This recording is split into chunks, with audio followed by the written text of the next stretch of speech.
This presentation is meant to give different ideas on how to make a great presentation for learners with special educational needs. Special educational needs and inclusive practices involve acknowledging neurodiversity, which is that learners have different ways of processing and responding to information.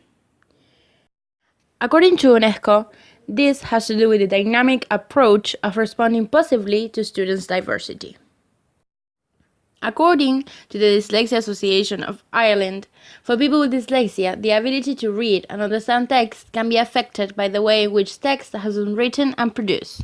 So, when making materials that are supposed to be read by others, one must acknowledge that up to 10% of the readers might have dyslexia.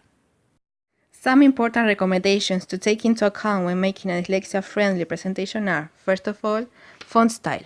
Fonts should be rounded, allow for space between letters, reflect ordinary cursive writing, and be easy on the eye. Fonts such as Abril, Comic Sans, Verdana, and Tahoma. Then use a minimum of 12 or 14-point font size, and avoid unnecessary use of capital letters. Their use for emphasis can make text harder to read. Regarding background, try to avoid light text on a dark background. Use color backgrounds instead of white ones.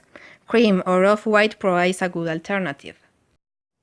Moreover, presentation style can make a big difference both to readability and initial visual impact. So, keep sentences and paragraphs short, use wide margins and headings, use at least 1.5 line spaces between lines of text, italics and underlines should be avoided if possible, and highlight important text in a box or use a color. Use bullet points and numbers rather than long sentences.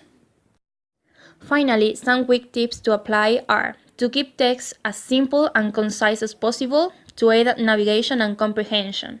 Give clear instruction and avoid lengthy explanations. Use short words and terms and avoid unnecessary complex vocabulary. Try to call the readers you. Imagine they are sitting opposite to you and you are talking to them directly. To sum up, everyone processes information in a different style.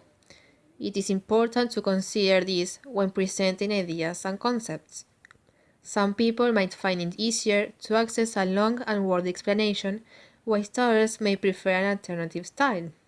For example, flowcharts are ideal for explaining procedures. Pictograms and graphics help to locate information.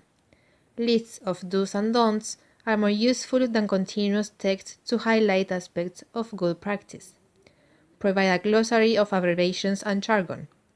Include a contents page at the beginning and an index at the end.